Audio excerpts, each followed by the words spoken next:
Shalom. Bersyukur pada Tuhan. Hari ini kita bersama-sama dengan anak-anak sekolah minggu, ya, merayakan Minggu Sekolah Minggu. Ya. Makanya hari ini yang tampil adalah anak-anak sekolah minggu untuk melayani sebagai singer dan juga di puji-pujian, saudara. Saudara yang terkasih dalam Tuhan, saya melayani sebagai pembina guru sekolah minggu, ya, dan juga di sekolah minggu, ya. Jadi banyak di bawah, ya. Nah, mungkin ada yang belum kenal, ya, jarang melihat saya, gitu ya. Ya. Nah, biasa mereka memanggil saya Semureta, gitu ya. Dan saya seringkali berkelakar sama mereka, seringkali bercanda. Semureta, ingat ya, bukan kereta. Kereta gitu ya. Karena anak-anak tuh gampang plesetin gitu ya kan ya. Kalau kita ngomong satu kata yang mereka ingat sesuatu gitu. Saudara yang dikasih dalam Tuhan, melayani anak-anak, saya kembali mengingat ya. Satu kesempatan saya diberikan kesempatan untuk melayani satu waktu ya. Melayani dari TK sampai SMA, saudara. Ya, dari TK sampai SMA. Nah, bagaimana saya berjumpa dengan mereka kalau pagi-pagi, ya teman-teman, saudara-saudara ya. Jadi teman-teman nih ya, karena kebanyakan sama anak-anak mainnya. Nah, saudara yang kasih dalam Tuhan, saya paling kalau pagi-pagi itu ya, itu kalau disapa sama anak-anak SMA, mereka pasti akan panggilnya apa? Hai Miss, halo Miss, pagi Miss, gitu ya. Cuman gitu doang ya. Kalau sama anak-anak SMP gimana? Kalau sama anak-anak SMP biasanya mereka itu suka mengidolakan seseorang ya. Jadi mereka bisa gelendotan terus halo Miss gitu ya. Gelendotan kiri kanan gitu ya kan ya. Pagi Miss gitu ya. Nah yang paling saya suka kalau siang-siang ketemu sama anak SD. Saudara yang terkasih dalam Tuhan. Kalau ketemu sama anak SD gimana saudara? Kalau yang kelas 3 sampai kelas 6 ya, langsung dari jauh itu ya, mereka langsung teriak, hai Miss, ya gitu ya kan. Nah, tapi kalau sama anak-anak TK, wah dia akan langsung, hai Miss, sambil lari ke kita dan peluk kita. Nah itu bedanya ya. Bedanya sapaan anak-anak ini. Dan saudara yang luar biasanya kalau siang udah capek dengan segala aktivitas. Ketemu mereka ya. Segala kekesalan, segala kebetean ya. Mungkin emosi yang udah mulai, tenaga yang udah mulai habis itu langsung hilang ya. Yang ada adalah sukacita ya, lupa semuanya gitu ya kalau ketemu sama anak-anak.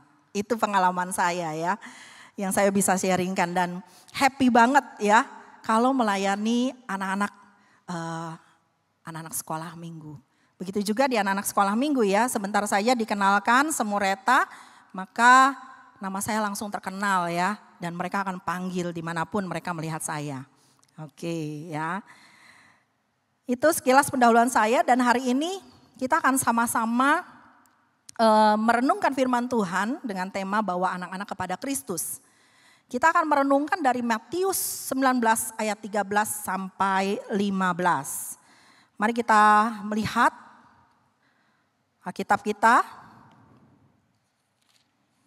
Matius pasal 19.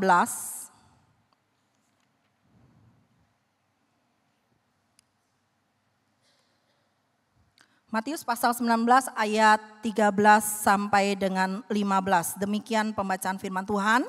Saya akan bacakan untuk saudara sekalian. Yesus memberkati anak-anak. Orang membawa anak-anak kecil kepada Yesus. Supaya ia meletakkan tangannya di atas mereka dan mendoakan mereka. Tetapi murid-muridnya memarahi orang-orang itu. Tetapi Yesus berkata, biarkanlah anak-anak itu, jangan halang-halangi mereka datang kepadaku. Sebab orang-orang yang seperti inilah yang memiliki kerajaan sorga. Ia meletakkan tangannya di atas mereka lalu berangkat dari situ. Demikian pembacaan firman Tuhan. Berbahagialah setiap kita yang membaca, merenungkan dan melakukannya dalam kehidupan kita hari lepas hari. Saudara yang terkasih di dalam Tuhan Yesus, Alkitab banyak sekali memberikan perhatian khusus kepada anak-anak. Misalnya dalam Amsal 22 ayat 6 berbunyi, didiklah orang muda menurut jalan yang patut baginya. Maka pada masa tuanya pun ia tidak akan menyimpang daripada jalan itu. Saudara yang terkasih dalam Tuhan, dari Amsal ini jelas sekali para orang tua itu wajib mendidik anak-anaknya. Maka anak-anak itu akan tumbuh sesuai dengan apa yang dididik sejak mereka muda. Ini bukan sebuah janji saudara. Tetapi ini adalah suatu hasil observasi yang dilakukan oleh penulis Amsal. Bahwa orang tua yang mendidik anaknya dengan sungguh-sungguh, maka pendidikan yang mereka dapat itu tidak sia-sia. Dan pasti akan berbuah di dalam kehidupan mereka. Sebaliknya kalau kita tidak peduli dengan mereka, maka kita akan menuai apa yang kita tanamkan, yaitu ketidakpedulian di dalam kehidupan mereka, saudara. Nah, saudara, hal yang senada ditegaskan dalam pembacaan ini di dalam Matius 19 ayat 13 sampai 15 ini. Sebuah perikop yang bicara apa adanya, bagaimana anak-anak begitu penting di mata Tuhan Yesus. Sehingga Tuhan Yesus membela anak-anak ini dan tidak ada seorang pun yang boleh menghalang-halangi anak-anak datang kepada Kristus. Saudara, pertanyaannya, mengapa membawa anak-anak kepada Kristus itu menjadi satu hal yang begitu penting? Mengapa membawa anak-anak kepada Kristus itu menjadi sesuatu hal yang penting? Hari ini kita akan merenungkan beberapa hal dan kita akan bersama-sama melihatnya. Saya coba ini ya. Oke, nah. Saudara-saudara yang terkasih dalam Tuhan, yang pertama, mengapa penting membawa anak-anak kepada Kristus? Yang pertama adalah menyadari bahwa anak-anak itu membutuhkan Kristus. Menyadari anak-anak membutuhkan Kristus.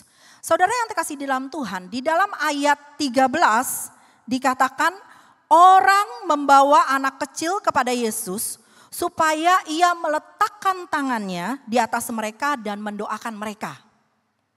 Makanya sederhana buat saya maknanya, ya. Maknanya sederhana buat saya bahwa orang tua harus sadar sesadar-sadarnya bahwa anaknya itu membutuhkan Kristus, saudara. Anak-anak membutuhkan Tuhan, anak-anak membutuhkan juru selamat. Kalau kita melihat perikop ini, ada unsur kesengajaan di mana anak-anak dibawa kepada Kristus. Orang tua aktif bawa anak-anaknya. Mereka lihat, oh ada Tuhan Yesus. Kita bawa yuk anak-anak kita. Ya, supaya apa? Supaya Tuhan menumpangkan tangan atas mereka. Supaya Tuhan berdoa untuk mereka. Perikop ini membuat kita sebagai orang tua merenungkan bagaimana menjadi orang tua yang baik, saudara. Ya. Orang tua adalah panggilan suci. Dan di atas segalanya para orang tua harus menunjukkan naluri rohani yang baik seperti orang-orang yang ditulis di dalam Injil yang tadi kita baca. Seharusnya kita juga melakukan hal yang sama seperti mereka. Membawa anak-anak kepada Kristus, saudara. Orang tua di sini ikut terlibat menarik anak-anaknya dan membawa mereka untuk dijamah oleh Tuhan. Mempercayakan anak-anaknya kepada Kristus untuk diurapi dan didoakan. Firman Tuhan mengatakan ia meletakkan tangannya di atas mereka dan mendoakan mereka. Ini pemandangan yang begitu agung saudara. Luar biasa ya. Kita bayangin anak-anak kita, tangan Tuhan itu ya, tangan Tuhan Yesus itu diletakkan di atas kepala anak kita. Waduh ya, siapa Yesus? Yesus adalah anak Allah yang maha tinggi. Anak Allah yang maha tinggi itu mengulurkan tangannya di atas kepala anak-anak kita. Luar biasa ya. Satu sukacita yang luar biasa tentunya. Nah, sampai pada titik ini mungkin kita bertanya, mengapa penting membawa anak-anak kepada Kristus? Saudara yang terkasih dalam Tuhan, Daud di dalam Mazmur 51 ayat 7 itu mengatakan, sesungguhnya dalam kesalahan aku dilahirkan. Dalam dosa aku dikandung ibuku. Artinya ayat ini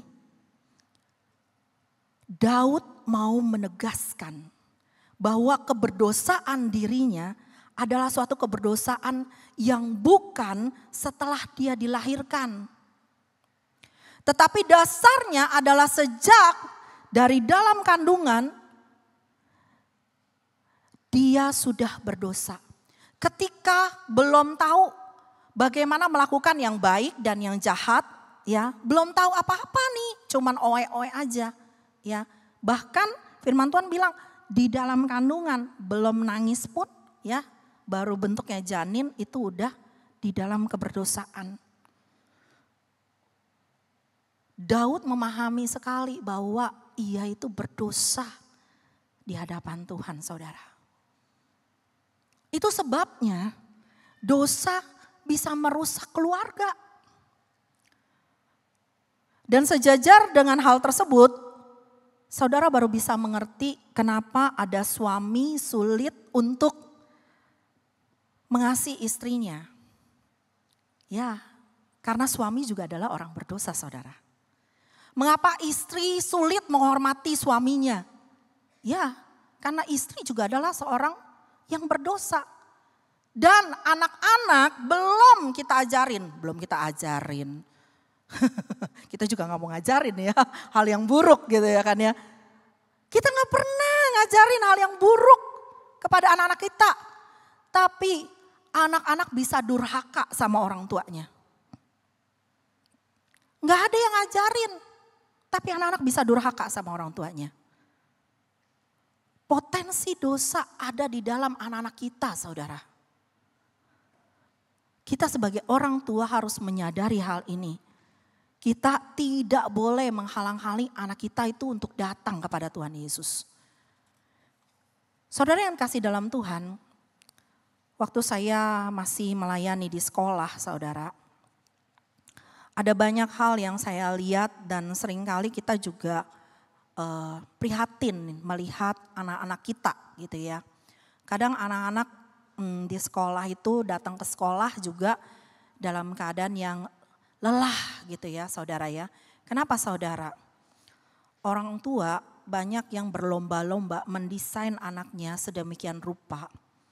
Berharap ke depan mereka bisa menjadikan anak ini orang yang berhasil. Tapi kadang-kadang juga dipakai untuk bersaing antar orang tua, saudara. Anak-anaknya itu bukan hanya dikasih les mata pelajaran. Bukan hanya dikasih les matematika, bahasa Inggris. Tapi juga dikasih les yang lain, saudara.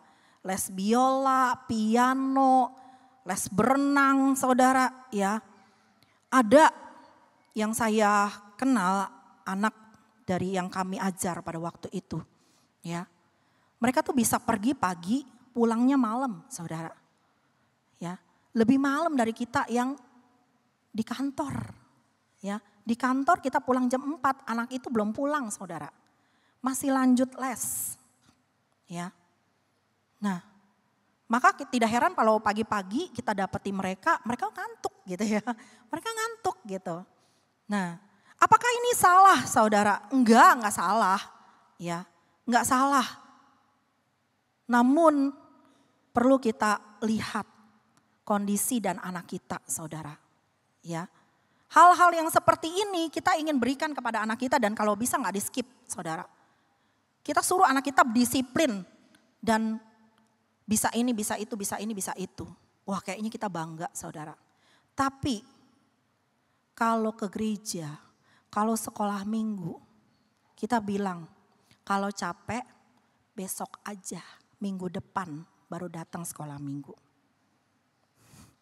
Skip dulu ke gerejanya hari ini. Nah, ini sama saja kita menghalang-halangi anak-anak itu untuk datang dan mendapat berkat dari Tuhan.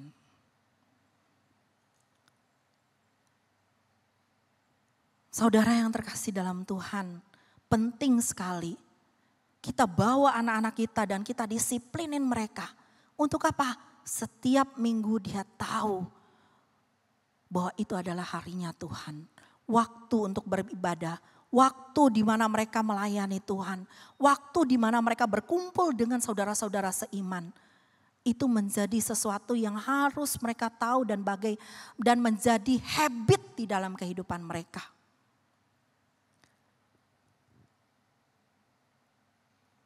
Supaya dengan pendidikan yang mereka dapat sejak kecil, bagaimana kita menanamkan kerohanian yang jelas dan tegas kepada mereka.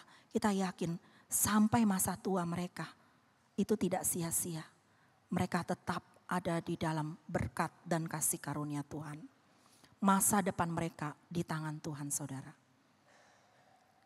Yang kedua, saudara.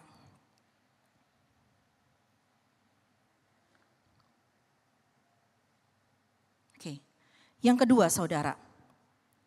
Mengapa membawa anak-anak kepada Kristus begitu penting? Anak-anak harus mengerti sedini mungkin bahwa hidup ini adalah spiritual battle.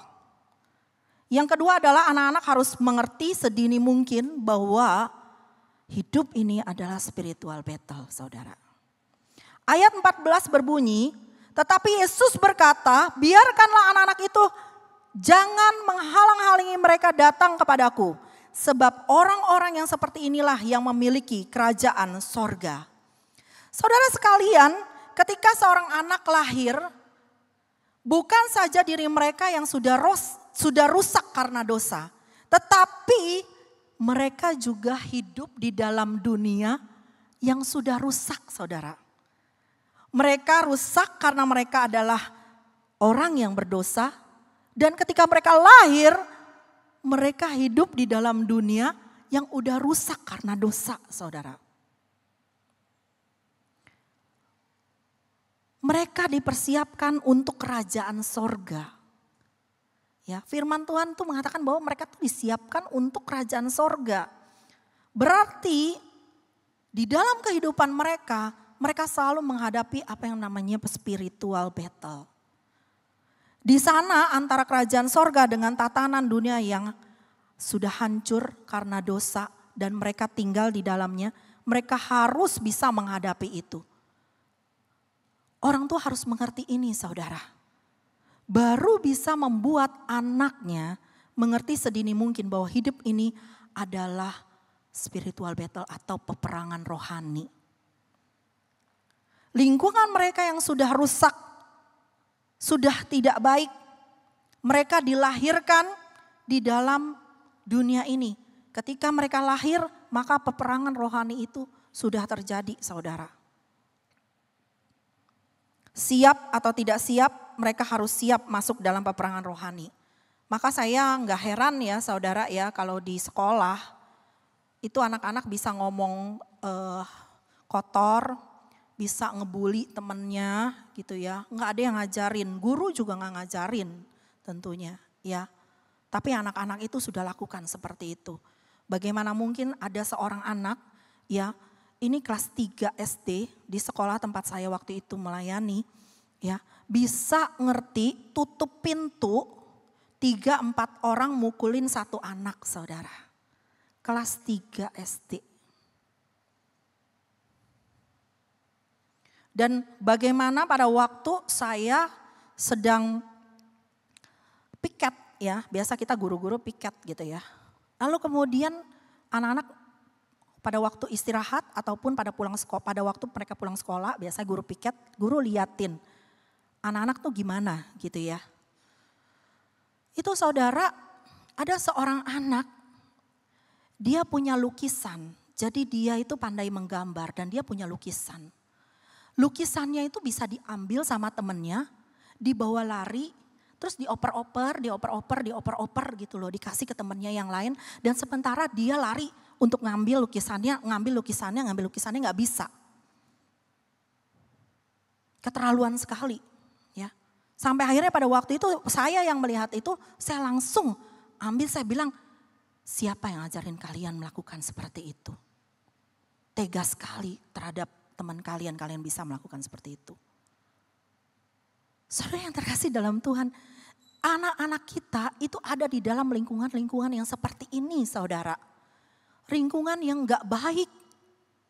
Bayangkan ya, mereka di sekolah ketemu yang seperti itu saudara. Kita harus bawa kepada Tuhan. Baik di dalam rumah maupun apa? Di dalam persekutuan saudara seiman.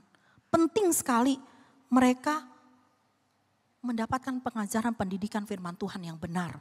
Supaya mereka bisa kasih tahu temannya yang gak benar. Kasih tahu temannya yang melakukan hal yang berdosa. Mereka hidup di dalam hal yang seperti ini. Di dalam dunia yang seperti ini saudara. Saudara yang terkasih di dalam Tuhan, Mazmur 127 ayat 4 berkata, seperti anak-anak panah di tangan pahlawan, demikianlah anak-anak pada masa muda. Dan ayat 5 lanjutannya, Mazmur 127 berkata, berbahagialah orang yang telah membuat penuh tabung panahnya dengan semuanya itu. Ia tidak akan mendapat malu apabila ia berbicara dengan musuh-musuh di pintu gerbang. Firman Tuhan berkata, anak-anak panah di tangan pahlawan. Seperti anak-anak panah di tangan pahlawan. Demikianlah anak-anak pada masa muda. Kita orang tua adalah pahlawan-pahlawan bagi anak-anak. Kita adalah orang tua, pahlawan-pahlawan buat anak-anak. Dan firman Tuhan berkata, kalau tabung kita penuh dengan anak panah yang sudah kita didik di dalam Tuhan itu, maka kita gak akan dapat malu. Pertanyaannya, apa yang membuat orang tua itu mendapat malu? Tadi kan anak panah itu udah dipenuhi dengan anak-anak yang udah dididik di dalam Tuhan. Kita gak akan dapat malu gitu ya kan ya. Pertanyaannya kalau kita balik, jadi orang tua yang mendapat malu, orang tua yang seperti apa? Betul ya? Apa yang bisa membuat orang tua itu malu, saudara-saudara yang terkasih dalam Tuhan? Saudara yang terkasih dalam Tuhan, kalau kita merenungkan bagian ini, kita sebagai orang tua tentunya yang membuat kita malu bukan karena anak kita enggak juara saudara. Yang membuat kita malu bukan karena anak kita itu enggak populer. Atau anak kita nanti ya dia itu kerja lalu kemudian jabatan di kantornya itu biasa-biasa aja. Oh itu buat kita malu? Enggak. Ya. Bukan itu yang membuat orang tua malu saudara. Tetapi yang memalukan adalah ketika anak kita mandul dalam berperang. Kalau anak kita tidak mengerti artinya peperangan rohani. Itu baru sesuatu yang memalukan buat kita. Zaman sekarang anak-anak itu sangat cerdas, luar biasa cerdas. Mereka sangat lincah dan mereka begitu mudah mempelajari teknologi. Nggak kayak kita gitu ya, yang udah gen sebelum-sebelumnya ya, generasi sebelumnya. Tapi mereka itu gampang menggunakan teknologi. Nah, Ini sesuatu yang baik, tetapi juga sesuatu yang gak baik, saudara. Tetapi kalau mereka tidak mempunyai keberanian untuk berperang dan mereka berdamai dengan dosa, mereka berdamai dengan ketidakbenaran, mereka berdamai dengan penyembahan berhala, berdamai dengan segala tipu muslihat, ini yang akan menjadi sesuatu yang memalukan buat kita sebagai orang tua. Anak-anak yang tidak meneruskan perjuangan mereka di dalam iman, itulah yang akan menjadi anak-anak yang mempermalukan. Gereja harus malu kalau kita nggak bisa mendidik mereka di dalam iman. Keluarga harus malu kalau mereka tidak bisa hidup di dalam kebenaran firman Tuhan. Bahkan kita sebagai orang tua harus malu kalau mereka tidak bisa berperang di dalam peperangan rohani. Saudara jangan pikir anak-anak tuh masih kecil, masih polos ya. Belum tahu melakukan kejahatan, tapi justru anak-anak sejak kecil sudah ada berhala yang mewarisi ya di dalam diri mereka. Dosa asal, saudara. Peperangan rohani yang anak-anak hadapi adalah antara penyembahan yang benar versus penyembahan berhala.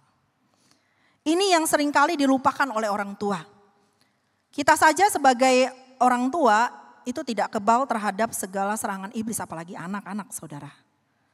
Ya, orang tua terus menerus kalau misalnya kita fokusnya kepada uang aja gitu ya kan ya.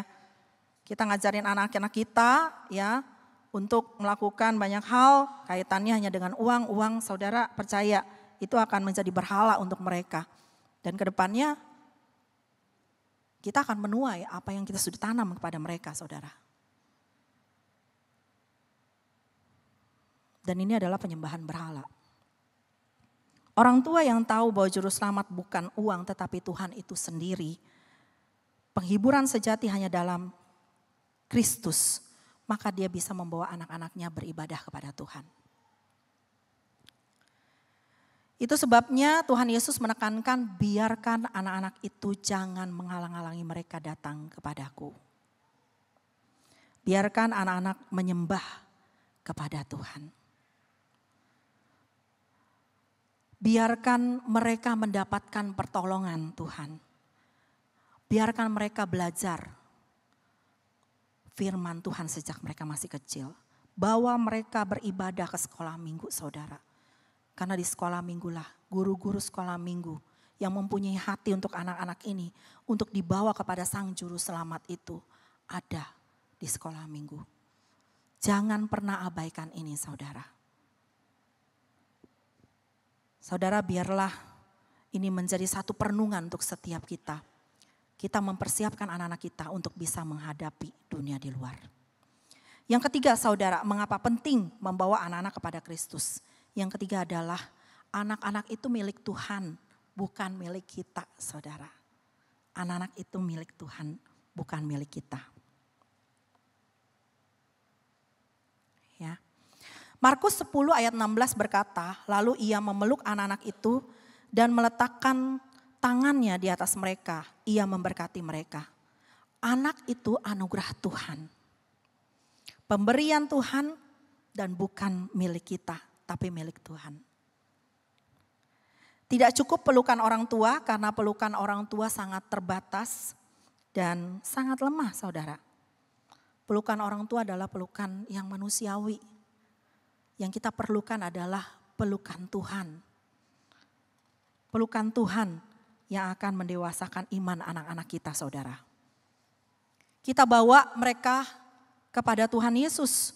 Dan kita biarkan Tuhan Yesus yang memeluk mereka. Biarkan pelukan Tuhan Yesus yang tulus dan penuh kasih sayang ilahi itu memenuhi hati mereka, saudara. Saudara yang terkasih dalam Tuhan, pada waktu anak-anak masih kecil, doa saya cuma satu, saudara. Tuhan tolong anak-anak saya. Biarlah mereka tidak kekurangan kasih sayang. Oleh sebab itu berikan hati yang penuh dengan kasih sayang di dalam hati mereka. Itu doa saya kepada mereka, kepada Tuhan untuk mereka, saudara. anak-anak ini bukan milik kita. Kita kembalikan kepada pemiliknya. Sebagai orang tua, kita mengupayakan agar anak-anak kita tuh berjumpa secara pribadi kepada Kristus. Saudara, sejak anak-anak masih kecil, itu sebelum tidur biasanya saya tanya sama mereka. Kamu percaya Yesus Kristus sebagai Tuhan dan Juru Selamat? Itu yang pertama, saudara. Ya. Yang kedua, kamu percaya Yesus Kristus itu adalah manusia sekaligus Tuhan 100%. Ya. Yang ketiga, saya tanya, kamu percaya Yesus Kristus itu mati untuk menebus dosa kita? Yang keempat, kamu percaya Tuhan Yesus Kristus bangkit dan menang untuk kita? Yang kelima, kamu percaya Yesus Kristus bisa bawa kamu ke surga? Saudara, 5 hal ini saya ulang-ulang kepada anak saya. Kita berdoa bersama, kalau misalnya habis mesbah keluarga, saya tanya lagi 5 hal ini. Kami melakukan setiap malam, ya sebelum mereka tidur biasanya bacain mereka Amsal atau bacain Alkitab bersama-sama dengan mereka. Dan setelah itu kami akan bertanya 5 hal ini dan mendoakan mereka. Sejak mereka kecil, saudara yang terkasih dalam Tuhan. Karena kami ingin iman tertanam di dalam diri mereka. Dan kami serahkan kembali kepada Tuhan. Karena itu adalah milik Tuhan. Mereka adalah milik Tuhan. Kita gak bisa apa-apa, kita cuma diberikan tugas sebagai wakil Allah untuk membawa mereka semakin hari, semakin bertumbuh besar. Itu tugas kita, membesarkan mereka. Tugas kita mendidik mereka, tugas kita adalah membawa mereka kepada Tuhan. Saudara yang terkasih dalam Tuhan, menjadi orang tua setiap masa anak-anak yang Tuhan percayakan kepada kita, percaya gak saudara? Kita gak punya pengalaman. Setiap harinya membesarkan mereka selalu ada sesuatu hal yang baru. Dan gak ada orang tua yang punya pengalaman untuk itu. Begitu juga dengan saya, saudara. Ya, waktu anak-anak kecil, ya kami bawa mereka untuk datang kepada Tuhan, saudara. Dalam pertumbuhan mereka ini kami belajar untuk mendidik mereka di dalam Tuhan. Satu hari anak saya Eben pulang dan dia bertanya, Mami, di sekolah minggu dia diajar Tuhan Yesus doa di Taman Getsemani. Ya. Lalu kemudian dia bertanya pulang-pulang, Mami, Tuhan Yesus bapaknya 2 ya? Saudara, waktu saya dengar itu saya kaget ya. Kok bapaknya 2? Maksudmu apa? Tuhan Yesus itu kan punya bapak namanya Yusuf, dia bilang. Ya. Bapak namanya Yusuf, tapi pada waktu dia berdoa kepada Bapa di surga katanya gitu ya. Jadi bapaknya 2 dong ya gitu ya kan ya. Waktu itu luar biasa ya waktu pertanyaan anak-anak ini sesuatu yang baru. Dan kita selalu menjadi pengalaman yang baru juga untuk menjawab mereka, saudara yang terkasih dalam Tuhan. Berbeda dengan anak saya yang kedua, saudara. Ya, Kaleb yang paling kecil, saudara. Ya, ini foto-foto kami waktu anak-anak masih kecil. Anak kami yang kedua itu punya karakter yang berbeda dengan anak yang pertama. Anak yang pertama itu karakternya lebih terbuka, ya. Tetapi karakter anak yang kedua itu, saudara, dia melakukan kesalahan, belum ngaku aja udah nangis, saudara. Ya, belum ngaku aja udah nangis. Jadi saya tuh mesti samperin dia lagi dan kemudian bertanya sama dia, kenapa kamu nangis? Gitu ya. Nah, dia gak mau cerita, saudara. Dia sangat tertutup. Terus kemudian saya tanya sama dia, kenapa kamu mudah sekali nangis? Saya bilang gitu. Ya. Terus dia bilang gini, karena saya melakukan kesalahan. Lalu kesalahanmu apa? Dia gak mau ngaku. Dia bilang gini, Mami, saya cuma mau ngaku sama Tuhan Yesus. Loh, kenapa? Kamu harus terbuka sama Mami. Dia bilang apa? Mami, beda terbuka sama mami dan terbuka sama guru di sekolah itu beda sama terbuka sama Tuhan Yesus. Apa bedanya? Tuhan Yesus gak pernah hukum saya.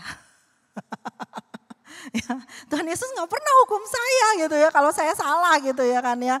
Tuhan Yesus mengampuni saya gitu. Oh, saya baru mengerti. Ini satu pendidikan yang dimana kita mesti mendampingi mereka, saudara. Ya, sesuatu yang baru selalu kita dapetin gitu ya. Nah, saudara yang terkasih dalam Tuhan, hari ini saya ingin menyaksikan ya bagaimana anak saya itu bersaksi. Ya, sesuatu hal yang buat saya tuh pergumulan sangat besar ketika anak yang besar itu saya relakan untuk dia mencapai cita-citanya. Dia sekolah ya jauh daripada saya, saudara. Dan di tempat dia berada, saya harus menyerahkan dia kepada Tuhan. Kenapa? Saya nggak ada bersama-sama dengan dia, saudara. Saya tidak bersama-sama dengan dia, tetapi dia sendirian di sana. Bagaimana pergumulan dia? Kita akan sama-sama melihat dia bersaksi. Ya, ini ada video kesaksiannya pada waktu dia di gereja, saudara. Kita dengar ya sebentar. Well, my name is Eben, and I'm from Indonesia. Right now, I'm second semester. For a little bit of background, my whole family is Christian. My dad is a pastor, my mom is a pastor. So, yeah, I've been living my whole life in church until 4 years old. I was living literally on the fourth floor of my own church. So every time I go home from school, I just go down and then go to the prayers room and everything. So my whole life is based on church. And I also back home in my own church, I play music, I do drama, and then I help the church with Christmas celebration and everything. I'm always into that, you know, since I couldn't remember, to be honest. Like when I was little, for example, someone asked my dad, Pastor, we need a kid to play Joseph in the Christmas celebration. And my dad was like, I happen to know a kid that would willingly do that. And then boom, suddenly I'm Joseph. And so I'm in a barn and I'm having baby Jesus. Right? Yeah, so it's been like a long time since I could have remember, right? So I thought I'm very Christian. And here I am in Japan. First few months, it was great. It was like, I'm away from my parents, I live my own, I have my own money, my parents don't know what I use my money for. Yeah, I have a lot of comics in my room. Anyways, so yeah, it was like a bliss. And then I heard that there is a church in Beppu. Before I came here, I did ask is there any church in Beppu? And they're like, yeah, there's a church and the nearest from your place is like 3 hours. And I'm like, damn, 3 hours? I'm not going to spend 3 hours every week. And then I didn't came here, and then I didn't came here for months. Yeah, I didn't came here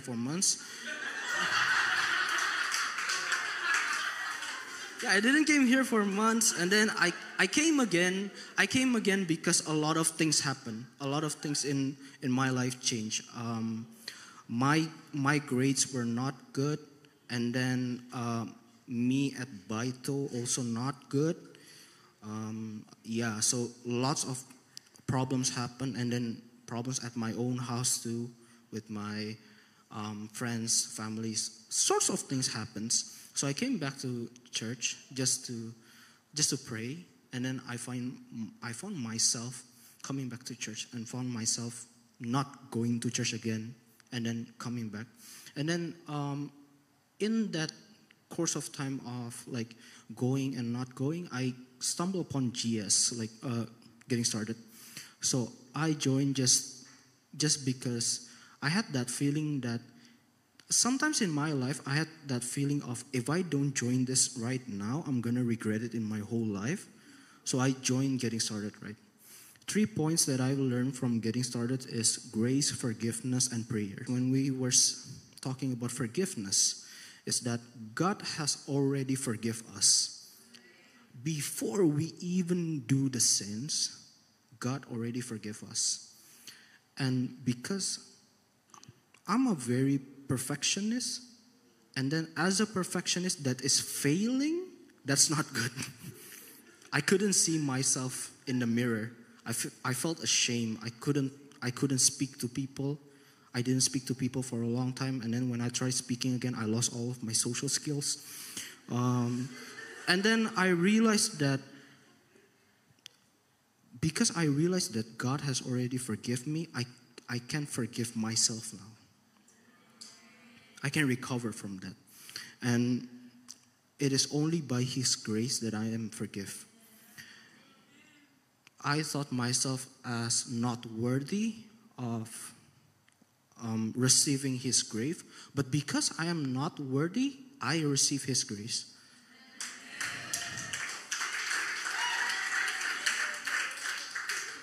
Those who are worthy doesn't need grace because they are worthy, right? I understand this. I'm not worthy. Getting started in this church particularly, I learned how to pray honestly, not a smart prayer. And my prayer was only, God help me. That's the only, I just said, God help me. And then I burst into tears. Just because I said, God help me. It's the most honest prayer. And it's the most simple prayer. It's God help me. I don't have my family here. My grades are not good. Okaniganai. Don't have anything. God, please help me. I felt God is with me all the time. And every time I do sin, every time I make mistakes, instead of going somewhere else or doing something else after making a mistake, I go straight to God. My point is, guys, if you feel like you guys are not worthy, you are a sinner, you don't need God, God is always there for you. And GS just remind me of the basic that God loves you, God forgives you, and God is for you. That's it. Saudara yang terkasih dalam Tuhan, ketika saya dikirimin video ini sama dia, kami kedua orang tua menangis terharu. Kami nggak ada bersama-sama dengan dia dan dia menghadapi situasi peperangan rohani. Di sana nggak gampang untuk nemuin gereja yang cocok. Maka kami datang ke sana, kami lihat sebuah gereja.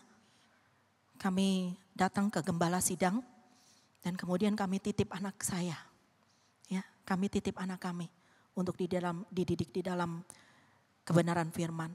Tapi hari itu gembala sidang dengan bijaksana mengatakan bahwa kepada Eben anak kami, Eben, waktu kamu bersama-sama dengan mami papi, kamu ikut iman orang tua kamu. Tapi ketika kamu tidak bersama-sama dengan mereka, kamu datang ke gereja, beribadah, tetap di dalam persekutuan keluarga Allah. Itu adalah imanmu, bukan lagi iman orang tuamu. Saudara yang terkasih dalam Tuhan, anak saya mengatakan bahwa dia merasa dia udah Kristen. Tapi ketika dia menghadapi dunia yang rusak ini, dia menghadapi problem, dia membutuhkan Tuhan. Oleh sebab itu saudara, perkenalkan Yesus Kristus hari ini, sekarang juga, saat ini kepada anak-anak. Bawa mereka kepada Kristus. Ajak mereka beribadah. Mari kita bersama-sama berdoa. Bapa di dalam surga, kami bersyukur firman-Mu berbicara banyak kepada kami. Tolong kami ya Tuhan, sebagai orang tua, kami peka terhadap pimpinan Tuhan. Bagaimana kami harus membimbing anak-anak kami, mendidik anak-anak kami, dan membawa anak kami untuk datang kepada Kristus.